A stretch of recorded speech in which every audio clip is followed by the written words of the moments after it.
پہلی بات تو یہ ہے کہ جی بالکل میں الیکشن میں حصہ لوں گی. جو کچھ شہباز شریف صاحب کے ساتھ ہوا ہے کیا ایسا ہونا چاہیے کسی بھی لیڈر کے ساتھ، چاہے وہ کسی بھی پارٹی؟ آپ کسی پہ اتنا ظلم و ستم ڈھا دیں، آپ گھر کی چاروں چار دیواری پامال کریں، آپ اپنی قوم کی ماؤں بہنوں بیٹیوں سے دوپٹے کھینچیں، آپ ان کے بچے مارے، تو آپ کو کیا لگتا ہے قوم آپ پہ پھول پھینکیں گی؟ یہ تو ریئیکشن تھا، یہ تو نیچرل ریئیکشن ہے، اور میرے خیال سے یہ بڑا کم ریئیکشن آیا ہے. پہلے اغوا برائے تاوان ہوتا تھا، اب اغوا برائے اسٹیٹمنٹس ہوتا ہے اس ملک میں، کہ بس جی اغوا ہوتے ہیں، اسٹیٹمنٹ دے اور باہر آئے. دیکھیں پی ایم ایل این جلسے کر رہی ہیں، ان کو عوام نہیں مل رہی ہے. ہمارے پاس عوام ہے، ہمیں جلسے کی اجازت نہیں ہے. تو آج چونکہ خان صاحب کی سالگرہ ہے، تو سب سے پہلے تو خان صاحب کو سالگرہ بہت مبارک ہو. اور اس سالگرہ کے موقع پہ تو میں صرف ایک ہی پیغام دینا چاہتی ہوں کہ خان صاحب آپ کا بہت بہت شکریہ کہ آپ نے 75 ایئرز بعد ہمیں ایک قوم بنا دیا ہے. آج کوئی پٹھان، پنجابی، سندھی، بلوچی، کشمیری نہ رہا، سب پاکستانی بن گئے ہیں، اور پاکستانی آپ کے ساتھ ڈٹ کے کھڑے ہوئے ہیں. پاکستانی تو ڈٹ کر کھڑے ہیں، لیکن ان کے اپنے لیڈرز ان کے ساتھ کھڑے ہیں. جی بالکل کھڑے ہوئے ہیں. بہت یہ تو ہوتے ہیں، افواہیں آئیں گی، افراتفری آئیں گی، لیکن انشاءاللہ اللہ الحق ہے، اور جیت ہمیشہ حق کی ہوتی ہے. ظلم کی رات طویل ہو سکتی ہے، لیکن آخرکار ختم ہو ہی جاتی ہے. عثمان ڈار کے والے سے اگر آپ عثمان ڈار افسوس تو ہوا ہوگا صاحب کے حوالے سے تو میں کوئی بھی کمنٹ نہیں کروں گی، کیونکہ ان کی ماں جی نے جو بولا ہے وہ جو لوگ پلانرز تھے اس انٹرویو کا، ان کے بھی ہوش اڑا دیے ہیں.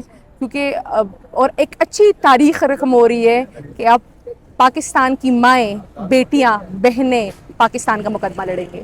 خان صاحب اس وقت جیل میں ہیں، جیل میں آپ انفارمیشن تو پہنچی ہے کس حالت میں ہیں؟ کیا جی ایک شخص کیا جاتا ہے نا ہمیں انفارمیشن یہی ہے کہ خان صاحب کو وہ فیسلٹیز نہیں دی جا رہی جس کے لیے وہ ان کو اڈیالہ جیل شفٹ کیا گیا تھا، بلکہ اگر اٹک جیل میں سی کلاس تھا تو یہاں اس سے بھی بدترین صورتحال ہے. کیونکہ ابھی میں اس کے بعد اندر جاؤں گی تو زیادہ ویلڈ اپڈیٹس مجھے تب پتہ چلیں گی، لیکن سچویشن آپ کے سامنے ہی ہے. اور چاہیے جو مرضی کر لے، خان صاحب ڈٹ کے کھڑے ہوئے ہیں، وہ کبھی یہ توڑ ہی نہیں سکتے. یہ ان کی بھول ہے کہ خان صاحب کو کوئی توڑ سکتا ہے. ایک طرف ہم دیکھتے ہیں کہ نون لیگ شاہدرہ میں جلسہ ہوا یا جلسے کر رہی ہے، مینار پاکستان پر بھی بڑا جلسے کا ارادہ ہے 21 اکتوبر کو. دوسری جانب عمران خان جیل میں ہیں، اور سائبر میں بھی لگتا ہے کہ لمبے جیل میں جانے والا ہے. کیا دیکھتے ہیں کہ لیول پلینگ فیلڈ تو آپ کو نہیں مل رہا؟ نہیں لیول پلینگ دیکھیں پی ایم ایل این جلسے کر رہی ہیں، ان کو عوام نہیں مل رہی ہے. ہمارے پاس عوام ہے، ہمیں جلسے کی اجازت نہیں ہے. تو لیول پلینگ فیلڈ تو ہے، الیکشن کرا دے تو پتہ چل جائے گا کہ کس کا پلہ کتنا باری ہے. اور آپ کو تو صورتحال دیکھ کے اندازہ ہو ہی گیا ہے کہ اس ٹائم پاکستان تحریک انصاف ہی پاکستان کی عوام کے دلوں پہ راج کر رہی ہے.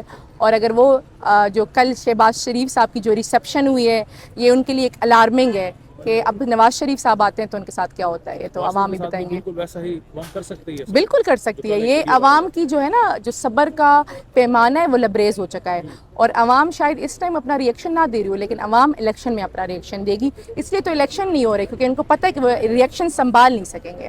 کل جو اس سے بھی زیادہ آنا چاہیے. جی بالکل، اور اس سے آگے آئے گا اگلے الیکشن میں، جب الیکشن ہوں گے. نواز ایک اور عثمان ڈار چلے وہ تو ابھی اس وقت پی ٹی آئی کیسے نہیں رہے، ان کی والدہ نے جو چیلنج کیا ہے خواجہ آصف کو، تو اب پی ٹی آئی لگتا ہے ٹکٹ اب دے گی ان کی والدہ کو، یا ان کے بھائی عمر ڈار وہ بھی ابھی تک ٹویٹر پہ ٹویٹ کر رہے ہیں، وہ تو ابھی کھڑے ہیں. دیکھیں ٹکٹ تو خان صاحب کا فیصلہ ہے، لیکن ایک بات ہے کہ جو عثمان ڈار صاحب کی امی نے کہا ہے کہ وہ عمران خان صاحب کے ساتھ ڈٹ کے کھڑی ہوئی ہے. پریس کانفرنس گن پوائنٹ پہ کرائی گئی ہے، جس نے بھی کرائی ہے اس کو اس کا فروٹفل ریزلٹ نہیں ملے گا، کیونکہ اب عثمان ڈار کی والدہ وہ جو ہے نا ان کا منصب سنبھالے گی، اور آگے جو ان کا مشن ہے وہ پروسیڈ کرے گی.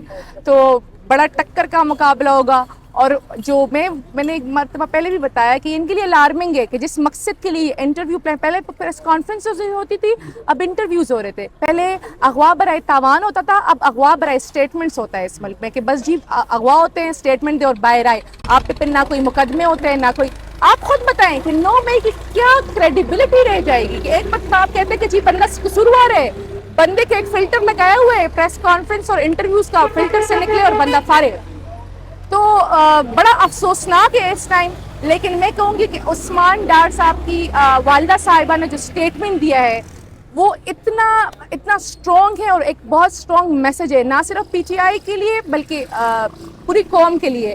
اور یہ جو مقدمہ ہے یہ کسی پی ٹی آئی کے لیے نہیں ہے، یہ صرف خان صاحب کے لیے نہیں، یہ ملک کا مقدمہ ہے. اور میں نے بتایا نا کہ اس ملک کے مقدمے کو لڑنے کے لیے اس ملک کی مائیں، بیٹیاں اور بہنیں آگے آ گئی ہیں. آخری دو سوال ایڈ کرتا ہے. جی